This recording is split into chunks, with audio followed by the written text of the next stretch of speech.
إذا شاء قلوب المريدين لو أتى الإرادة ويدعجهم إلى سلوك سبيل السعادة التي هي الإيمان والعبادة ومعه كل رشم وآدة ونصلي ونسلم على سيدنا محمد سيد أهل السيادة وعلى آله وأصحابه سادة القادة أما بعد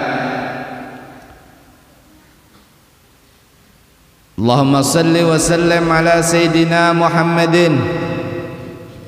نورك الساري ومدادك الجاري واجمعنا به في كل أدوارنا وعلى آله وصحبه يا نور ربي اشرح لي صدري ويسر أمري واحلل عقدة من لساني يفقهوا قولي أما بعد سبحانك لا علم لنا إلا ما علمتنا إنك أنت العليم الحكيم ولا حول ولا قوة إلا بالله العلي العظيم معاشر المسlimin, hadirin hadirat jamaah majelis yang dirahmati oleh Allah. Alhamdulillah, kita memuji bersyukur kepada Allah malam hari ini di majelis kita ini, majelis Darus Salihin.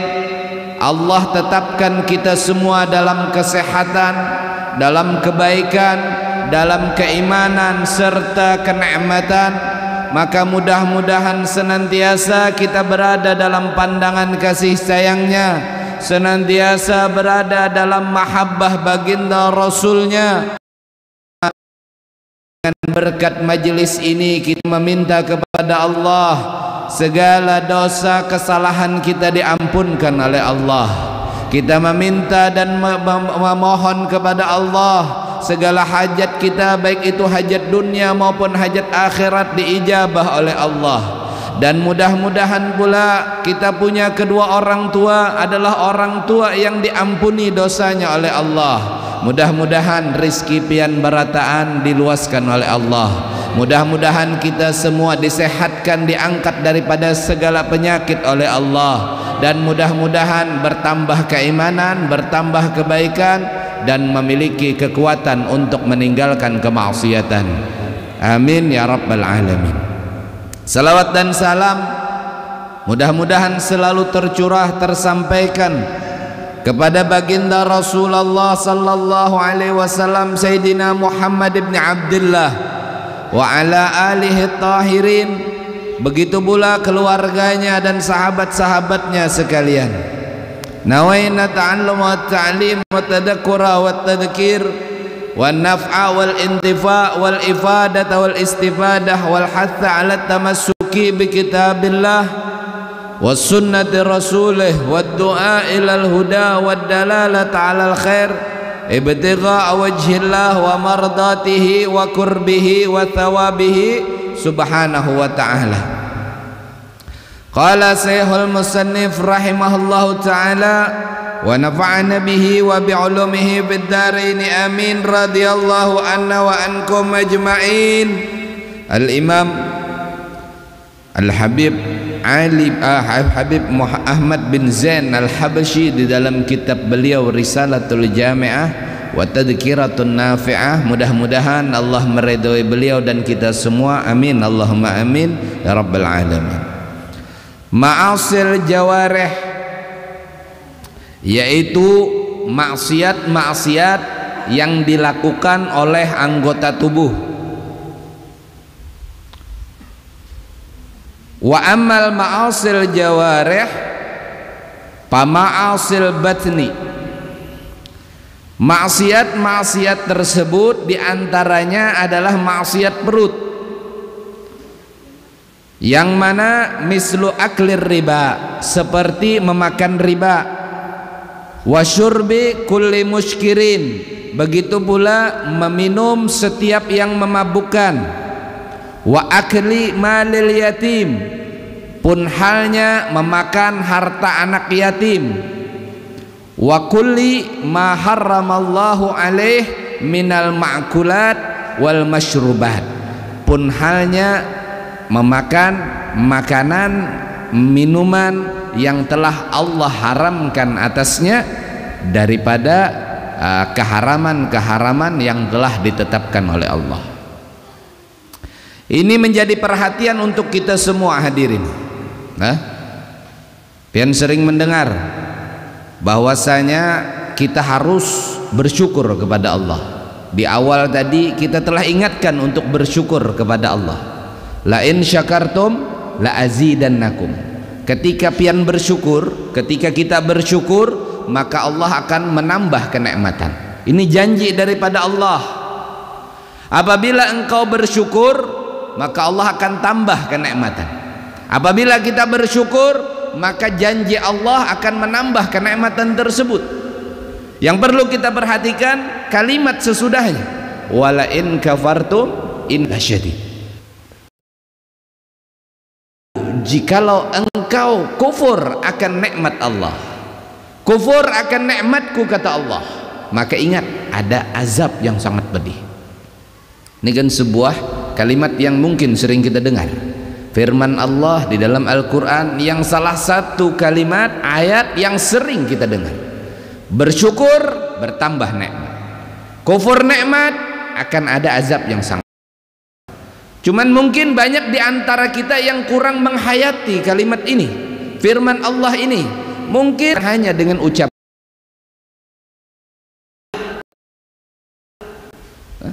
pian latih seekor burung, pian latih lah, untuk mengucapkan alhamdulillah. Berapa kali dia bisa mengucapkan alhamdulillah dalam sehari ketika dia telah bisa. Pian punya anak kecil, akalnya masih belum jalan. Ketika dia sudah bisa berbicara, pian ajari mengucapkan alhamdulillah. Apa susahnya mengucapkan kalimat tersebut? Namun yang ingin kita sampaikan, bersyukur tersebut bukan hanya dengan ucapan, bukan hanya dengan lisan dan ungkapan, melainkan bersyukur tadi dengan sebuah ungkapan perbuatan, sebuah peribadatan, penyembahan kepada Allah Subhanahu wa ta'ala. Yang mana ketika Allah titipkan kita nikmat, Allah titipkan kita kesempatan, Allah titipkan kepada kita iman Islam, maka dengan titipan tadi kita gunakan untuk kepada Allah. Ini bersyukur yang sebenarnya. Yang diberi sehat lah, gunakan kesehatan tadi untuk bertambah syukur kepada iman. Pian diberi harta, dapat titipan harta, pian gunakan untuk beribadah, untuk ketaatan, untuk melakukan amal soleh. Berarti pian menggunakan harta pian, bentuk rasa syukur pian dengan digunakan kepada di jalan Allah pula. Nah ini bersyukur yang sebenarnya. Maka halnya pian punya anak lah, pian punya anak, biasanya kita bersyukur lah, diberi anak kita bersyukur. Apa orang Banjar itulah betumbang, bapalas lah, ya kadalah, batasmiahan, apa lagi, akikah, itu semua. Akikah memang sunnah lah, tasmiyah memang sunnah, tetapi kan itu bentuk rasa syukur, bentuk rasa syukur. Namun rasa syukur ketika kita punya anak tadi bukan hanya hal yang demikian, bukan.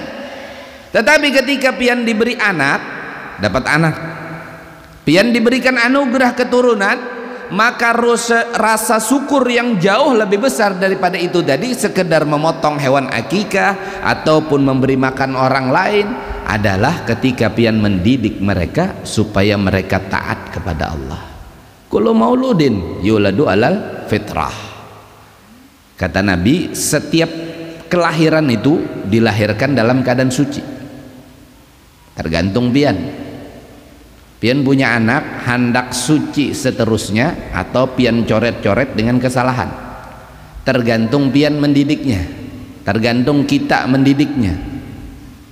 Makanya bentuk rasa syukur sebagai orang tua yang punya anak, kita didik anak kita tadi untuk cinta kepada Allah, untuk cinta kepada Rasulullah, diajarkan Al-Quran lah, untuk cinta kepada Ahlul Bait Nabi, untuk memahami syariat, itu semua rasa syukur.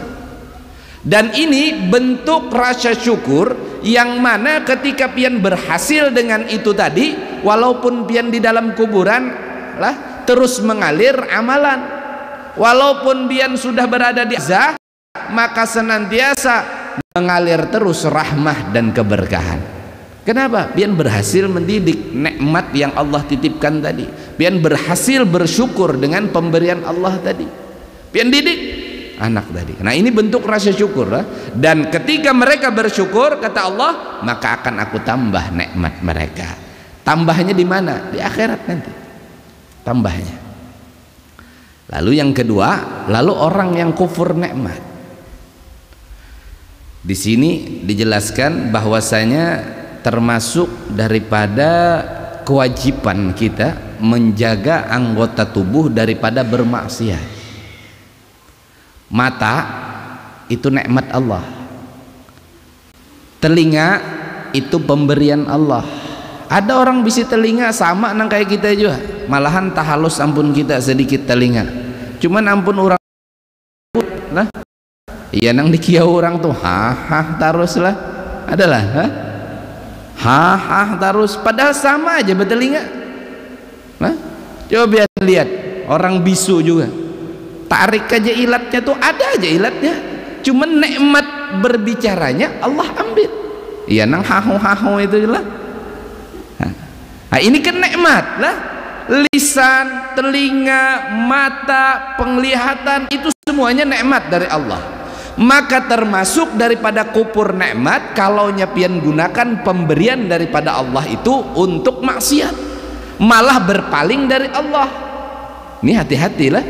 Kadang orang meremehkan hal yang demikian, urusan bermaksiat, padahal takutnya mereka wala in kafartum inna adzabi lasyadid.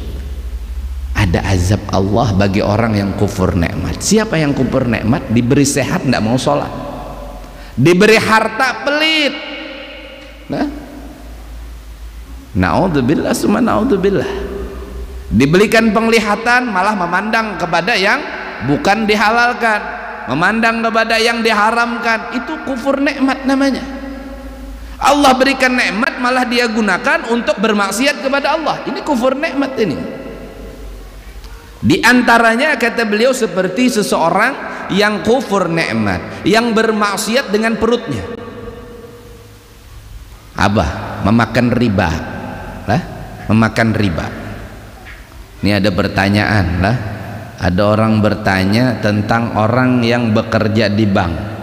Kira-kira di bank ini kita tahu semua lah, bank itu kalau transaksinya cuman simpan lah, transfer, kita tidak bicara itunya lah. Mereka yang menyekolahkan sepeda motornya, BPKB-nya itulah berutang 100 juta, kena lah bayar sebulan sekian, dihitung-hitung 150. Kira-kira ini riba apa kada?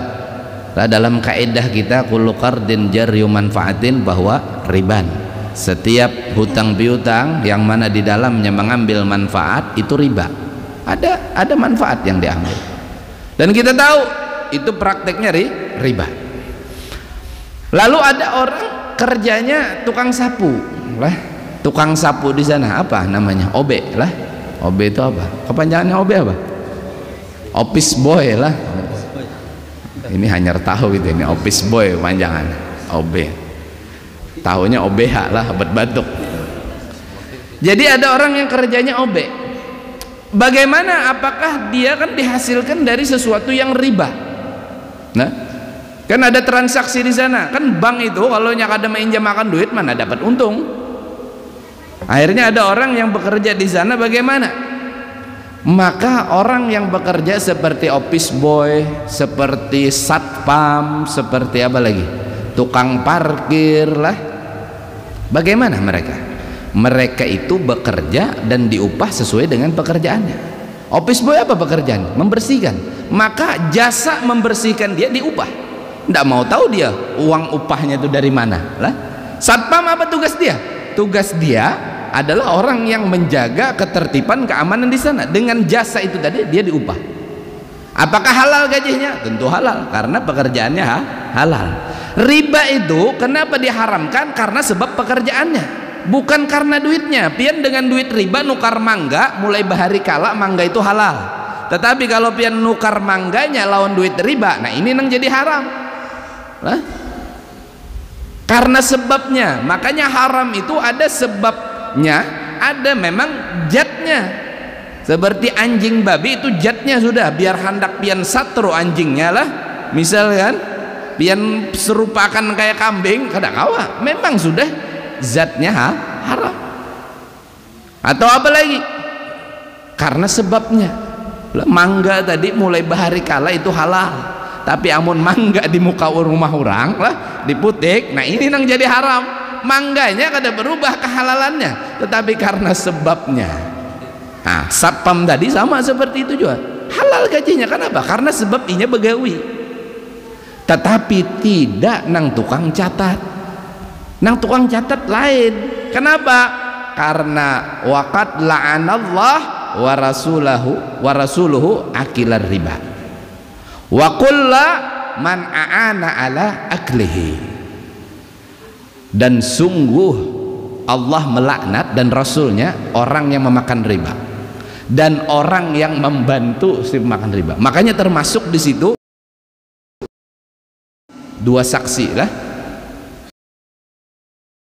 yang catatnya itu semua termasuk anak tersebut. Jadi kalau ada nang tukang catat, biasanya tukang catat apa? Ya nang itu tadi lah. Saksi siapa? Nah ini saksi ini yang kadang pian tahu koperasi lah, koperasi nang bersepeda motor masuk kampung lah, bukan hanya ustadz masuk kampung, ada ini koperasi masuk kampung. Nah jadi itu mengutangkan orang. Akhirnya apa? Di satu kampung karena kebanyakan nang berhutang, koperasi ini ikutan juga. Akhirnya apa? Jadi kalau hendak berhutang harus ada tanda tangan pembakal atau tanda tangan RT lah. Kira-kira kalau nya pembakal menandatangani, kira-kira kalau RT membantu menuliskan tanda tangan di situ, termasuk orang yang membantu apa kada? Kalau berarti dia membantu, berarti dia termasuk orang yang membantu riba. Hati-hati lah, RT itu luar biasa, pian lah. RT itu pejabat atau bukan? Pejabat lah. Maka pejabat itu kalau bisa adil satu hari itu 60 tahun pahala inya menjabat tadi. Cuman pejabat ini sabalah di neraka, sabalah di surga batis lah. Bilanya adil, lakas masuk surga. Tapi bila zolim, nah ini bahaya. Kayak apa nang adil itu jelas ada got salah. Oh, ini RT ini tersalah ini. Kenapa pian menegur? Ulun RT jelas. Nah ini kan RT luar biasa. Atau misalkan ada acara seperti inilah, masya Allah, RT-nya adalah orang yang berjasa. Ayo bikin majelis di kampung, ujar RT. Atau RT-nya yang memberikan semangat, memberikan dorongan lain sebagainya sebagai RT tadi, maka terciptalah majelis ilmu. Pian belajar agama di dalamnya, anak-anak pian tahu agama, bini pian tahu agama. Pian nang tadinya kada tahu nang mana rukun, sunnah, wajib lain sebagainya, akhirnya jadi tahu. Pian beribadah di sana tadi, pian berzikir di sana tadi karena sebab bantuan RT tadi. Kalau nya misalkan RT kita lah, ini mohon maaf ada mendoakan RT mati lah kada. Misalkan sidin innalillah, ini orang dapat pahala terus selama kebaikan yang ia gagaskan tadi adalah kebaikan yang jalan. Walaupun sidin dalam kuburan lah, ini orang beruntung. Jadi pernah ditanya kepada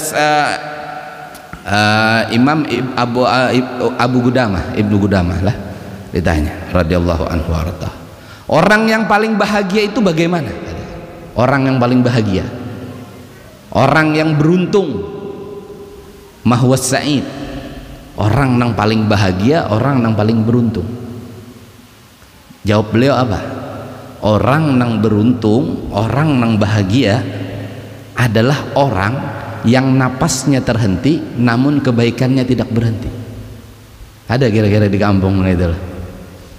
Orang yang napasnya berhenti tetapi kebaikannya tidak berhenti. Nah kayak itu tadi Pak RT tadi lah, dengan kekuasaan sidin bangun majelis, menyarankan majelis. Misalkan sidin meninggal, majelis tetap jalan, artinya napas sidin stop sudah, namun kebaikan sidin jalan terus. Berarti sebaliknya, Kira-kira siapa nang orang paling rugi? Sebaliknya, orang nang napasnya berhenti namun kemaksiatan, kejahatannya terus tetap jalan. Naudzubillah summa naudzubillah. Siapa? Bisa jadi RT itu tadi juga, bisa jadi pembakal itu tadi juga. Kenapa? Ada hendak baulah karaokean, nah, acara-acara nangka itu tadi, atau tempat-tempat bar, minum-minuman lain sebagainya di sana. Gampang ujar pembakal, menandatangani akan aja, artinya setuju. Orang minuman mabukan di sana, sidin sembahyang di rumah, tetapi sidin termasuk orang yang tercatat melakukan itu tadi. Selama itu tadi terus jalan karena sebab tanda tangan sidin tadi, maka selama itu pula dia mendapatkan bagian, walaupun orangnya dalam kuburan sudah. Naudzubillah summa naudzubillah. Biar hati-hatilah kalau ada, tolong pengjadiakan saksi ulun hendak berutang duit riba itu tadi lah, capat dia dibari orang pian 100.000 dosanya, naudzubillah summa naudzubillah. Ini hati-hatilah. Nah, itu termasuk kufur nikmat, diberi pangkat namun digunakan kepada hal yang tidak tepat, diberikan jabatan namun dia tidak menempatkan kepada keadilan. Hati-hati orang-orang seperti ini. Nah, jadi termasuk daripada maksiat perut tadi, mislu aklir riba, seperti orang yang memakan riba. Ini kalau sudah riba lah, siapapun yang menolong di dalamnya, yang mencatat, yang menjadi saksi, yang meminjamkan, yang meminjam, semuanya sama dalam kelompok yang dilaknat oleh Allah. Jadi hati-hati biarlah, hati-hati. Wasyurbi kulli muskirin, begitu pula meminum minuman yang memabukkan, meminum setiap minuman yang memabukkan. Nah, ini tidak perlu dijelaskan lah, tahu aja ini sudah semua. Itu apa? Kalau minum kopi 2 gelas itu kan udah mabuk bian. Kalau yang topi miring lah, topi tahalang lain sebagainya, dengan alasan apapun, dengan alasan apapun, oh ini untuk jamu lain sebagainya, khamar apa bukan, minuman keras atau lain, kalau memang itu khamar, itu minuman keras, dengan alasan apapun dia tetap haram. Itu maksiat perut, berarti pian kufur nikmat. Diberi perut pian masukkan yang haram, kufur nikmat ngarannya. Apalagi wa akli malil yatim, begitu pula makan harta anak yatim. Ini bukan segampang itulah memakan harta anak yatim, itu bukan langsung ke itu. Ada kebanyakan memang orang berpikir makan harta anak yatim itulah, ada anak yatim kita ambil hartanya kita makan. Bukan seperti itu aja. Pian mengambil harta anak yatim tadi, haknya yang seharusnya diserahkan kepadanya. Ada orang bagi zakat lah, ada anak yatim, cuman tidak semua anak yatim itu berhak atas zakat. Ada anak yatim yang berhak itu nang miskin, bukara, masakin, seharusnya inya nang dapat. Sekalinya pian lah umpat juga mendaftar di situ tadi, seharusnya yang bukan hak pian ambil hak tersebut, maka ternyata anak yatim tadi gak ada dapat.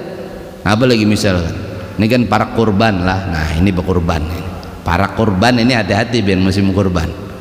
Jadi kalau sudah musim burung, rame nukaran burung lah di asam-asam ini, sampai ada ABC lah, asam-asam burung berkicau lah.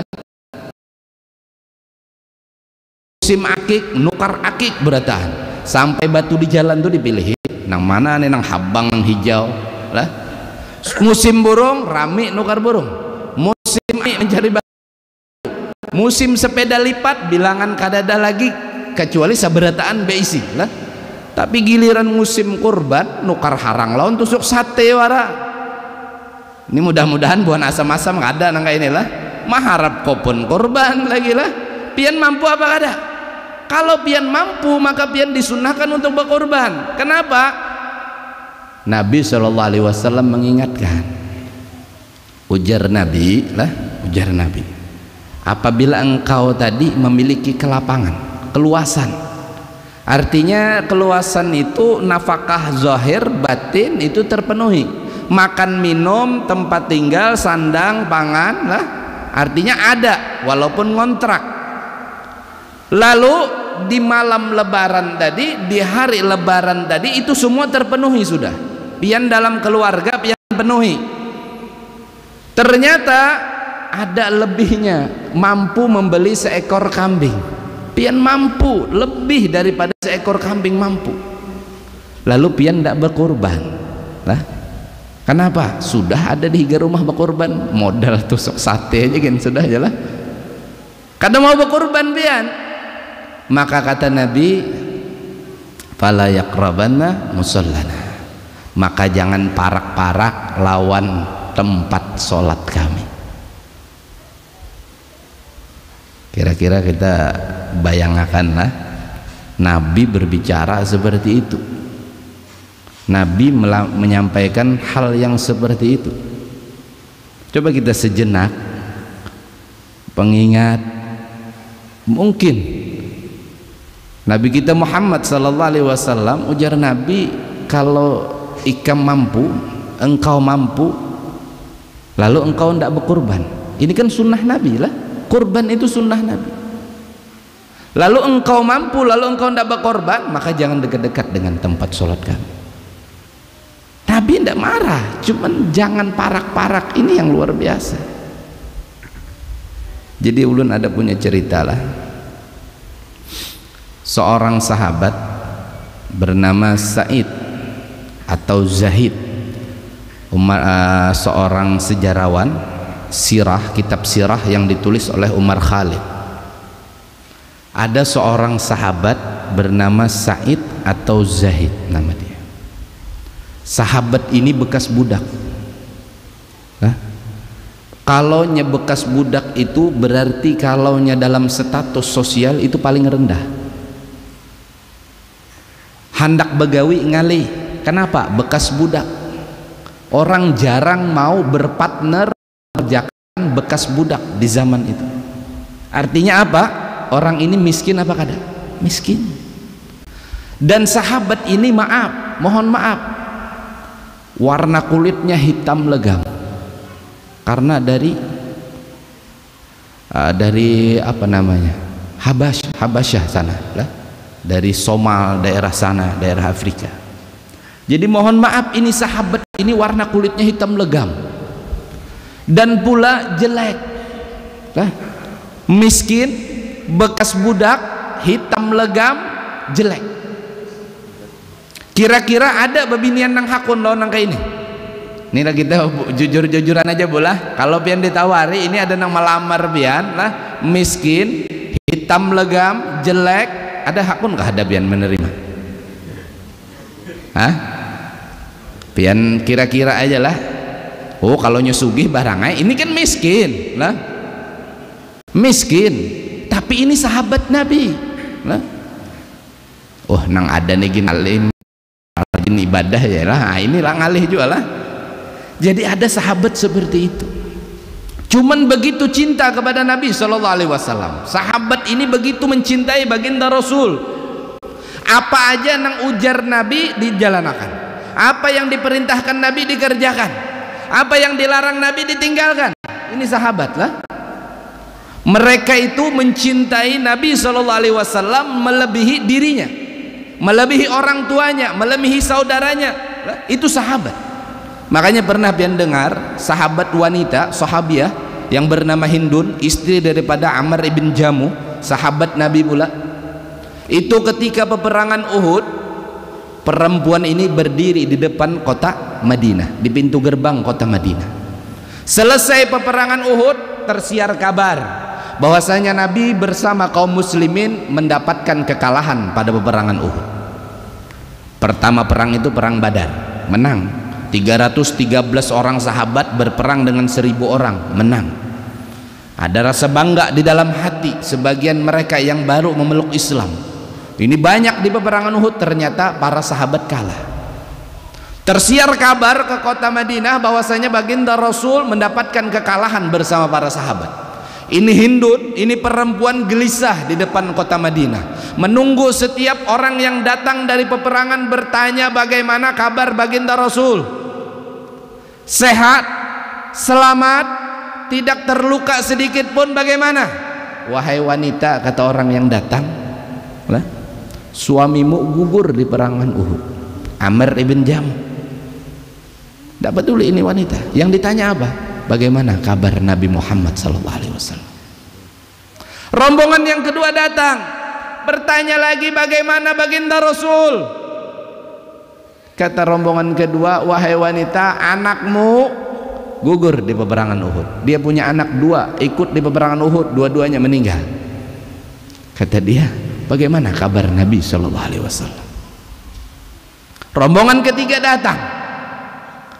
Ini wanita bertanya lagi, bagaimana kabar Nabi kita Muhammad SAW? Beliau selamat, tidak terluka, bagaimana? Kata rombongan ketiga, ayahmu, saudaramu telah gugur di peperangan Uhud. Artinya punya suami gugur di Uhud, punya anak meninggal di Uhud, punya orang tua meninggal di Uhud, punya saudara adik yaitu meninggal di Uhud. Yang ia tanyakan adalah Nabi. Kenapa? Bagi mereka tidak ada yang besar musibah bagi mereka selama itu bukan Nabi SAW. Tetapi sekecil apapun yang menimpa baginda Rasul, walaupun cuma duri yang menusuk kaki mulia beliau, maka itu musibah yang besar bagi para sahabat. Ketika ada yang menyampaikan bahwasanya Nabi kita telah selamat, ini baru perempuan tenang. Baru perempuan ini menjadi tenang, baru dia berpikir mengurus suaminya, baru ia berpikir untuk mencari jenazah anaknya, baru ia berpikir untuk mencari orang tuanya. Kenapa? Kekasih Allah telah dikabarkan dalam selamat. Ini sahabat. Begitu pula sahabat nang hirang tadi, nang miskin tadi, sangat cinta kepada Nabi.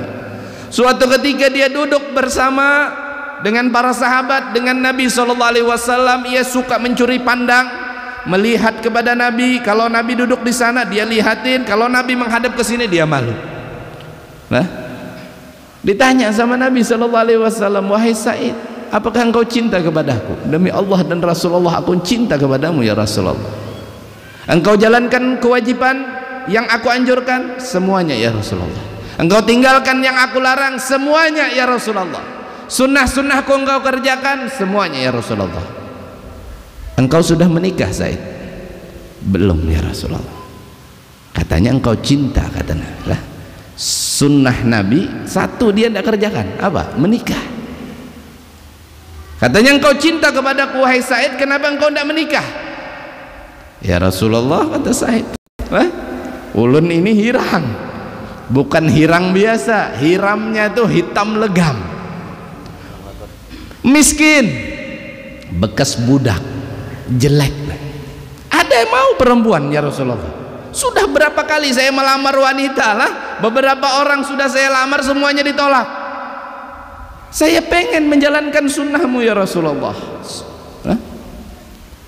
Dalam riwayat ini laki-laki berumur sekitar 35 tahun. Lalu Nabi kita Muhammad SAW menunjuk sebuah rumah yang mana rumah itu bertingkat. Kira-kira pian paham maksudnya? Kalau rumah bertingkat di zaman itu, kira-kira orang miskin ke orang sugih? Orang sugih. Yang ditunjuk Nabi rumah yang bertingkat berarti orang kaya, dan itu punya anak perempuan terkenal cantik jelita. Nabi menunjuk ke sana, menyuruh Said untuk datang ke rumah tersebut melamar anak si pemilik rumah. Kira-kira kita disuruh nangka itu kayak apa? Rasa melayang lah. Ini perintah Nabi SAW. Urusan diterima atau tidak itu urusan belakangan. Tetapi kira-kira kalau Nabi yang memerintahkan, masa ada yang berani menolak? Wah, ini melayang-layang lah. Nang kayak lagi kepepet hutang, pian terpepet hutang nih. Lalu ada orang madahkan si Anu tuh kayaknya pehutangan duit. Kayak apa pian menuju ke rumah si Anu tadilah. Harapan besar, harapan ganal. Diketok itu rumah. Assalamualaikum, waalaikumsalam. Siapa? Ujar yang punya rumah. Ini Said. Said nang mana? Ujar orang tuan rumah. Kebetulan tidak dibuka lagi pintu. Ini Said, sahabat Nabi SAW. Oh, Said yang itu terkenal rupanya. Said ini kayak apa kada terkenal? Gawian di masjid aja lah. Ahlus Suffah. Kalian tahu Ahlus Suffah itu memang gawiannya di masjid. belajar dengan Nabi, sholat berjamaah bersama Nabi lah, mencatat, menghafalkan hadis Nabi. Urusan makan diserahkan kepada orang yang dermawan. Gimana kada terkenal? Oh, Said yang itu. Ada apa Said? Ujar orang laki-laki itu.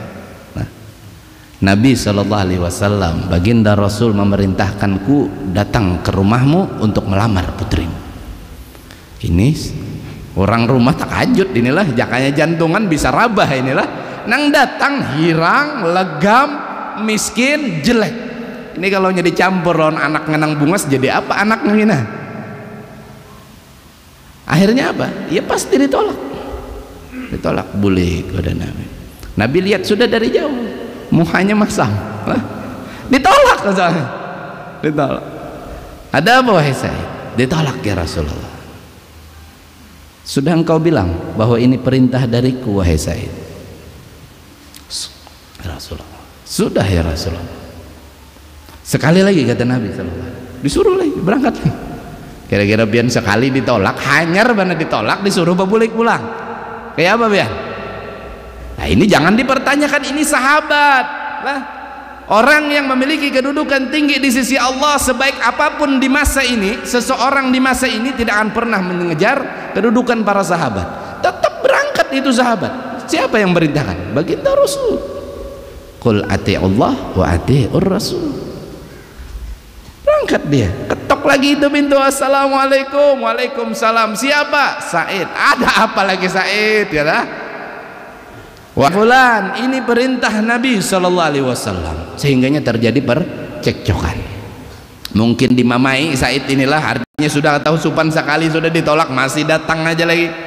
Terjadi percekcokan. Dan putri si tuan rumah mendengar dari atas rumahnya. Akhirnya apa? Dia bertanya kepada abahnya, "Abah, ada apa?" Diceritakan ini ada sahabat Nabi Said datang melamarmu. Lalu kenapa engkau tolak? Dijelaskan orangnya lah, miskin, jelek, hitam, tidak punya apa-apa. Kata si wanita, bukankah itu perintah baginda Rasul? Itu adalah permohonan Nabi SAW. Itu adalah lamaran Nabi. Kalau itu lamaran Nabi, maka siapapun yang datang, maka kita harus menerimanya. Akhirnya apa? Perempuan tersebut bersikeras untuk menerima lamaran Said. Diterima akhirnya. Nah, kira-kira kayak apa Ben, bayangkan lah betapa bahagianya ini sahabat. Sudah lama kesana kemari berdatang, ditolak orang, ternyata disuruh Nabi belatang lawan orang sugih paling bungas, diterima. Kira-kira waktu pian hutang duit lah, hendak berutang duit, lalu ada nang memberi hutangan kayak apa pian himung lah, nang berokok aja kan bilangan mahambus akan asap tuh ke atas tuh lah, saking himunga. Kalau tapi kau berjalan lagi di tanah itu rasa melayang, ibarat senyum itu sampai ke telinga lebarnya senyuman. Kenapa? Bahagia luar biasa. Solat di belakang Nabi SAW. Selesai solat senyum terus ini sahabat. Nabi sebenarnya tidak perlu bertanya lah. Bagaimana wahai Said? Diterima ya Rasulullah. Oh bahagia kan? Diterima. Masya Allah. Lalu Nabi kembali bertanya, apa yang engkau persiapkan untuk pernikahan? Ini pertanyaan inilah tadinya gembira. Tiba-tiba Nabi bertanya, wahai Said, apa yang engkau persiapkan untuk pernikahanmu? Langsung layu itu sahabat. Tidak punya apa-apa. Ma intimal ya Rasulullah. Aku tidak punya harta. Tidak ada punya apa-apa. Dulu lah, ketika sahabat baginda Rasul Sayyidina Ali bin Abi Thalib karamallahu wajhah dinikahkan dengan putri tercinta baginda Rasul SAW, dia juga tidak punya apa-apa. Namun Sayyidina Ali bin Abi Thalib masih memiliki baju perangnya dan sebilah pedangnya. Diperintahkan kepada beliau jual perisainya. Kenapa? Ini orang berani lah, tidak perlu pakai perisai pun Sayyidina Ali masih berani berperang, tetapi tidak pedangnya. Dijual untuk modal nikah. Artinya apa? Dari zaman dulu nikah itu perlu modal. Nikah itu, membangun rumah tangga itu perlu modal, dan modal utamanya itu bukan cuma harta tetapi ilmu, pengetahuan apa yang wajib diberikan kepada istri, apa yang wajib diberikan kepada pasangan. Itu bagian daripada modal kita. Jangan biarkan pian tanpa mengetahui rukun dan syarat dalam ibadah, pian menikah, pian biarkan pula istri pian tidak paham akan itu tadi. Jadi perlu modal dari dulu. Jadi sahabat ini ketika ditanya, apa yang kau persiapkan sih? Tak punya apa-apa dia. Lalu Nabi SAW bertanya kepada beberapa orang sahabat yang ada di sana, ini sahabat kalian Sa'id mau melangsungkan pernikahan. Dia tidak punya apa-apa, maukah kalian membantunya? Maka akhirnya para sahabat membantu. Dan sahabat Nabi itu kalau sudah urusan bantu-membantu tidak main-main. Dalam riwayat itu terkumpul 400 dinar. 1 dinar itu perkiraan 3,5 gram emas. Lain wasi lah, 3 gram emas wasi itu ada nilainya bagi. Ini 3,5 gram emas kalikan 400, sekilo lebih emas. Ini sahabat kada main-main kalau nyumbang, kalau membantu tidak main-main, banyak.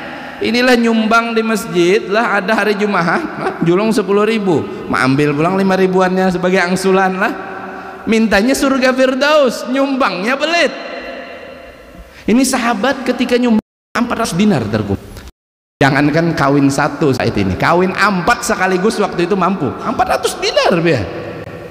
Jangankan bulan madu seminggu, 7 bulan madu ini mampu 400 dinar, bukan sedikit duit itu.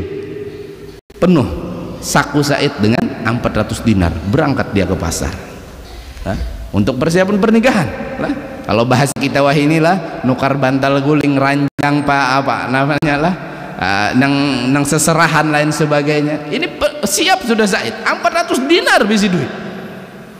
Sampai di pasar Madinah dia mencari barang yang ia perlukan. Ketika berdiri seorang sahabat di tempat yang lebih tinggi, menyeru orang-orang yang ada di pasar, berteriak, wahai kaum muslimin, wahai orang-orang beriman, laki-laki bukan anak-anak, laki-laki bukan tua, bukan wanita yang sehat, kalian dipanggil oleh Allah dan Rasulnya untuk berperang besok hari di medan Uhud. Ini Said lah tengah melihat ini lah, ini esok nikah, esok ini akad nikah, ternyata ada panggilan perang. Bulik langsung Said menemui Nabi SAW, bertanya kepada baginda Rasul, ya Rasulullah, benarkah engkau besok akan pergi berperang ke medan Uhud ya Rasulullah? Betul wahai Said. Namun kata Nabi, engkau tidak. Kenapa? Ini mau menikah engkau ini lah. Said ini mau menikah, sudah dibebaskan. Akhirnya Said disuruh pulang. Maka terjadilah peperangan Uhud seperti yang kita ceritakan barusan. Nabi dengan para sahabat menerima kekalahan. Dan salah satu peristiwa yang diceritakan adalah di peperangan Uhud itu Nabi pernah dikepung. Sampai ketika dikepung tersebut, dalam riwayat 9 orang yang mengepung Nabi dengan pakaian senjata lengkap, mengepung Nabi SAW sampai Nabi mendapatkan tebasan, dan ketika ditebas tersebut baju besi beliau pecah. Ketika pecahannya tersebut menancap dengan dalamnya di pelipis mulia baginda Rasul SAW. Salah satu riwayat menyebutkan Sayyidina Sa'ad bin Abi Waqqas, seorang pemanah handal, melihat Nabi terluka, dia langsung turun. Dia gigit itu pecahan besi yang menempel di pelipis mulia baginda Rasul SAW dengan sekuat tenaga sampai gigi depannya tanggal, barulah itu besi keluar daripada dahi mulia baginda Rasul SAW. Jadi itu sahabat Sa'ad bin Abi Waqqas lah, giginya rusak depannya. Jadi kalau bercerita tentang giginya bangga betul. Kenapa? Ia lakukan itu untuk Nabi SAW. Nabi SAW dikepung tersebut. Ketika Nabi SAW dikepung oleh 9 orang, Nabi terpojok, tiba-tiba melesat seekor kuda putih ditunggangi oleh seorang pemuda, membantu Nabi SAW keluar dari kepungan itu. Sampai pemuda dengan kudanya tersebut tersungkur dan ia meninggal dunia. Selesai peperangan Uhud, Nabi melihat satu persatu sahabat yang membantunya. Salah satu yang gugur adalah pamanda Nabi sallallahu alaihi wasallam, Sayyidina Hamzah radhiyallahu an. Beliau lihat satu persatu sahabat yang gugur di medan Uhud. Beliau teringat seorang pemuda yang membantunya ketika dikepung. Beliau cari itu pemuda. Beliau dapatkan pemuda tersebut meninggal dunia dalam keadaan tersungkur, tertelungkup. Beliau lihat di belakangnya itu terdapat sekitar 80 tusukan tombak dan pedang. Dipenuhi belakangnya ini, lukanya ini daripada tombak dan pedang itu 80 tusukan luka. Beliau balik, begitu pula bagian depannya dipenuhi dengan tusukan tombak dan pedang. Dan ketika wajahnya dilihat, wajahnya dibuka oleh Nabi sallallahu alaihi wasallam, ternyata adalah Sa'id, sahabat muda Nabi yang sebentar lagi akan menikah. Dalam riwayat, Nabi letakkan kepala Sa'id di paha mulia baginda Rasul. Nabi menangis. Dalam riwayat yang lain, Nabi mengangkat jenazah Sa'id, memasukkannya ke liang lahat. Nabi sendiri yang melakukan. Dalam riwayat, Nabi SAW ketika mengangkat jenazah Sa'id, beliau tidak menapak dengan telapak kaki beliau, melainkan berjinjit dengan ujung-ujung jari beliau. Ketika beliau memasukkan jenazah Sa'id ke dalam liang lahat, beliau menangis. Ketika itu pula beliau memalingkan wajah sambil tersenyum. Sayyidina Abdullah bin Abbas, sahabat Nabi, bertanya, "Ya Rasulullah, ada apa yang engkau kerjakan ketika memakamkan sahabat Sa'id?" Kata Rasulullah, "Engkau tahu ketika aku berjinjit karena saking banyaknya malaikat yang mengantarkan jenazah sahabat tersebut. Malaikat berebut mengangkat jenazahnya. Lalu kenapa engkau menangis ya Rasulullah?" "Aku teringat seharusnya dalam yang berada di liang lahat, seharusnya dia berbahagia dengan kekasihnya, namun dia memilih berjuang." Nabi menangis. Seharusnya ini sahabat ini yang ia idam-idamkan sekian lama, namun hari ini dia telah syahid di medan Uhud. Lalu kenapa engkau tersenyum lalu malingkan wajah ya Rasulullah, menutup wajahmu ya Rasulullah? Kata Nabi, ketika aku letakkan di liang lahat, para bidadari berebutan meminta kepadaku, "Ya Rasulullah, kawinkan aku dengan Sa'id. Ya Rasulullah, kawinkan." Mereka berebutan sampai-sampai betis daripada salah seorang bidadari itu tersingkap. Maka Nabi malu melihat itu tadi. Nabi tersenyum malu karena para bidadari merebutkan sahabat Sa'id radhiyallahu anhu wa arda. Inilah para pecinta Nabi sallallahu alaihi wasallam, disuruh ini cepat, disuruh ini mau, meninggalkan ini siap. Lalu pian, ketika pian mengaku cinta kepada baginda Rasul, disuruh meninggalkan memakan harta yang haram, memakan riba, meninggalkan maksiat. Kenapa susahnya? Nah, bukankah para pecinta itu bukan hanya ungkapan, tetapi mereka berjuang dengan perbuatan. Ada cerita pula di dalam kitab Risalah Kusyairiyah, seekor burung pipit sedang jatuh cinta dengan pipit betina, Uspuriyah. Uspuriyah itu burung kecil, pipit, berada di atas singgasana Nabi Allah Sulaiman alaihissalam. Dia punya kubah. Nabi Allah Sulaiman itu besar, terbuat dari emas dan batuan permata, yang mana yang membikinnya itu jin. Ada burung pipit di atas sana sedang kasmaran dengan betinanya. Lalu kata burung pipit jantan, "Wahai kekasihku, kalau engkau tidak percaya dengan cintaku, saat ini juga ini kubah Nabi Allah Sulaiman aku angkat, bisa ini." Ini burung halus lah, hendak mengangkat kubah Nabi Allah Sulaiman. Dikiau oleh Nabi Sulaiman. Apa jar Nabi Sulaiman? Nang apa nang ikam sambat tadi, nang apa? Wahai Nabi Sulaiman, ulun ini jatuh cinta Nabi Sulaiman. Artinya ungkapan ulun itu sudah berlebihan.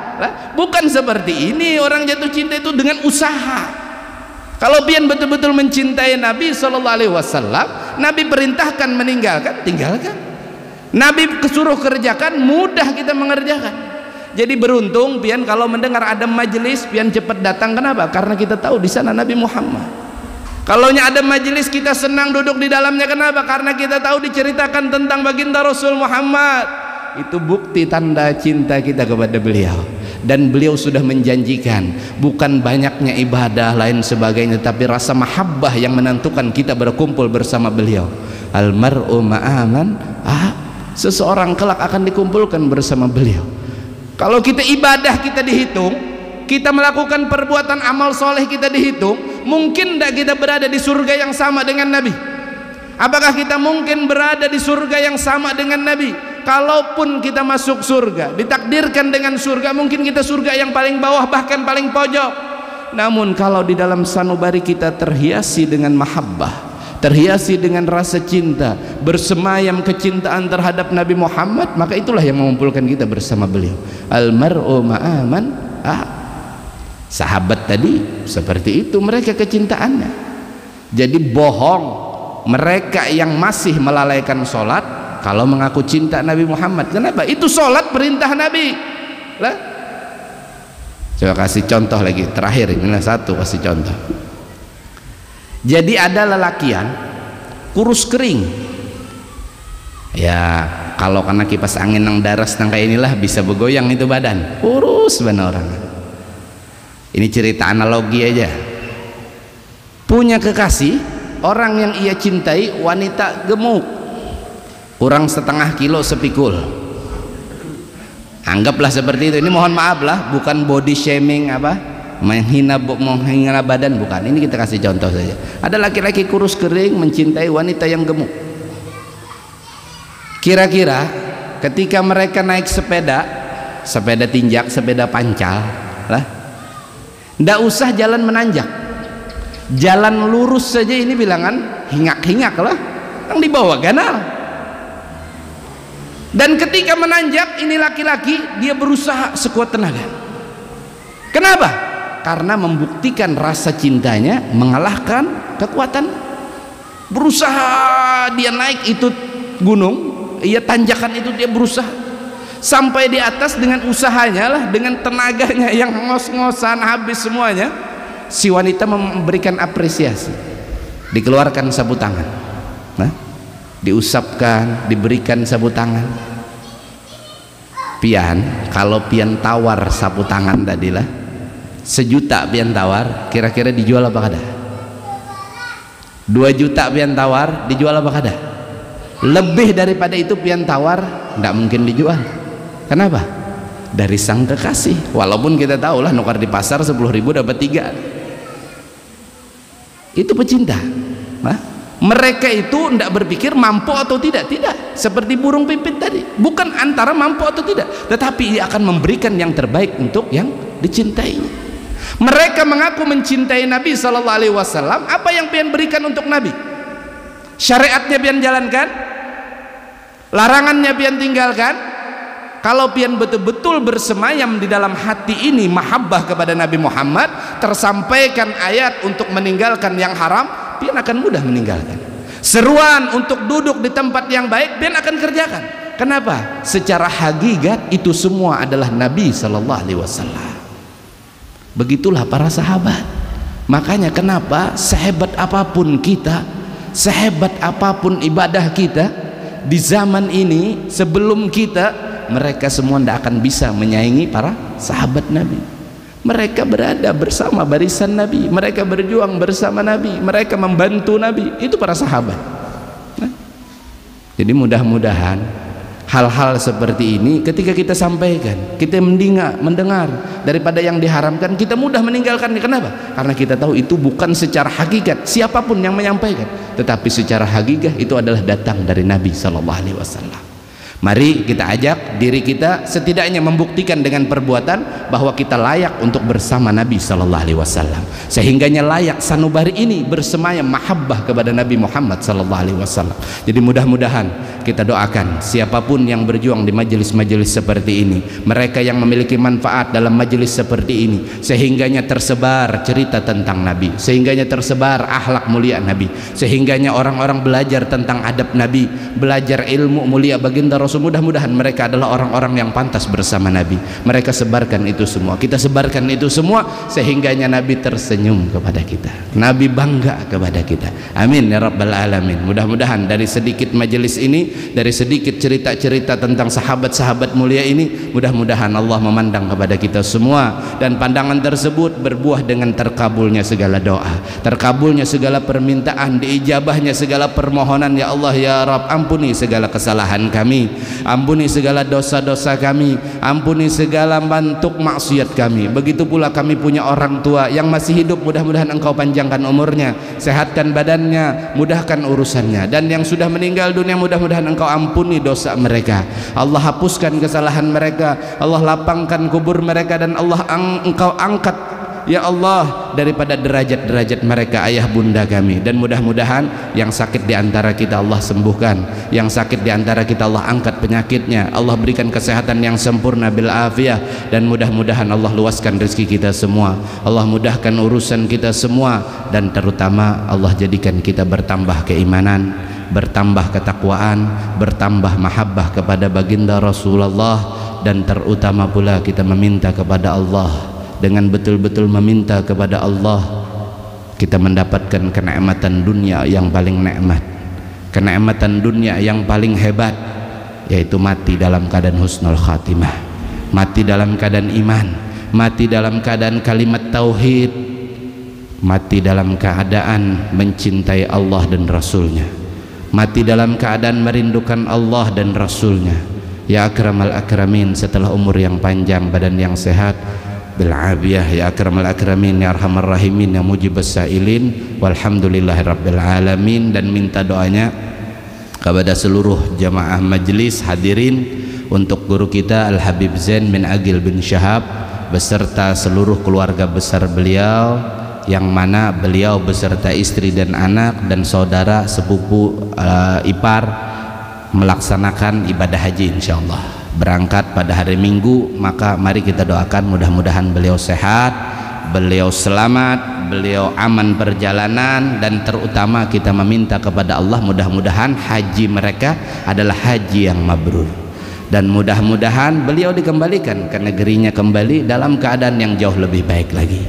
Dan mudah-mudahan kita pun berkesempatan mendapatkan panggilan tersebut dan mendapatkan haji yang mabrur juga pula kelak. Amin ya rabbal alamin, ya akramal akramin, ya arhamar rahimin, ya mujibas sa'ilin, walhamdulillahi rabbil alamin. Bisirin nabi wa alin nabi. Al-Fatihah.